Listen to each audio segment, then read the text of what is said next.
Il y a actuellement une réforme dite de la masterisation, donc il s'agit de demander aux futurs professeurs de lycée et collège et aux futurs professeurs d'école d'obtenir le diplôme du master avant de pouvoir exercer. Cette réforme, malheureusement, a été conduite dans une extrême précipitation. Je crois que de manière assez démagogique, on a voulu identifier les parcours des professeurs de lycée et collège et les parcours des professeurs d'école, alors que leurs fonctions sont quand même extrêmement différentes. Les uns sont monodisciplinaires, les autres sont par essence pluridisciplinaires. Donc il y a des contraintes de formation extrêmement différentes. Le ministère de l'enseignement supérieur a voulu imposer une masterisation afin que celle-ci puisse prendre effet dès la rentrée 2009. Un très grand nombre d'universités ont estimé ne pas être en mesure de produire des maquettes pour ces masters. Je crois qu'elles ont eu raison de rejeter cette demande. Je crois que le cadre donné par le ministère pour la masterisation a été réfléchi de manière très insuffisante. On a actuellement des incertitudes considérables sur le financement des stages des candidats professeurs face aux classes, de grandes inquiétudes sur les périodes où ces stages pourront intervenir, de grandes inquiétudes sur l'avenir des concours de recrutement, comme le CAPES et l'agrégation. Tout est bouleversé, mais on a le sentiment que les concours évoluent vers des exigences qui sont abaissées, voire dégradées.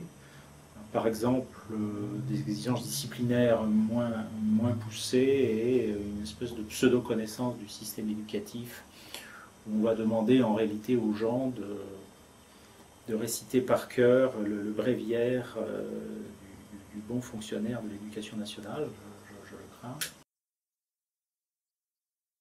La réforme du lycée, fort heureusement les lycéens s'y sont opposés, ils ne se sont pas nécessairement opposés pour les raisons qui me paraissent les plus graves.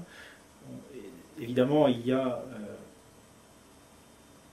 la baisse des horaires d'enseignement de sciences qui était un facteur très important, évoqué par les comités de coordination lycéens.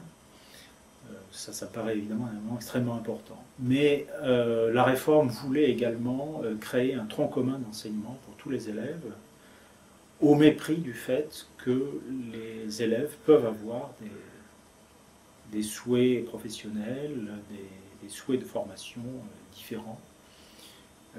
Je crois que cette réforme est pilotée essentiellement par un souci d'économie budgétaire et pas du tout par un souci de répondre aux besoins de formation du pays. L'Académie des sciences, d'ailleurs, avait remis à l'été 2008 un rapport au ministère de l'Éducation nationale sur la réforme du lycée, en particulier centré sur la réforme de l'enseignement des sciences.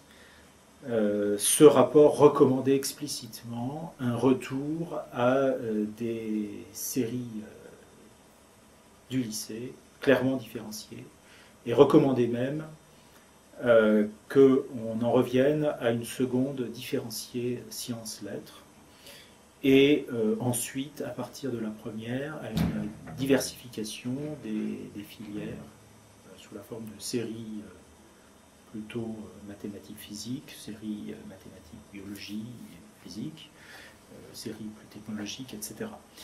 Le gouvernement n'en a tenu aucun compte.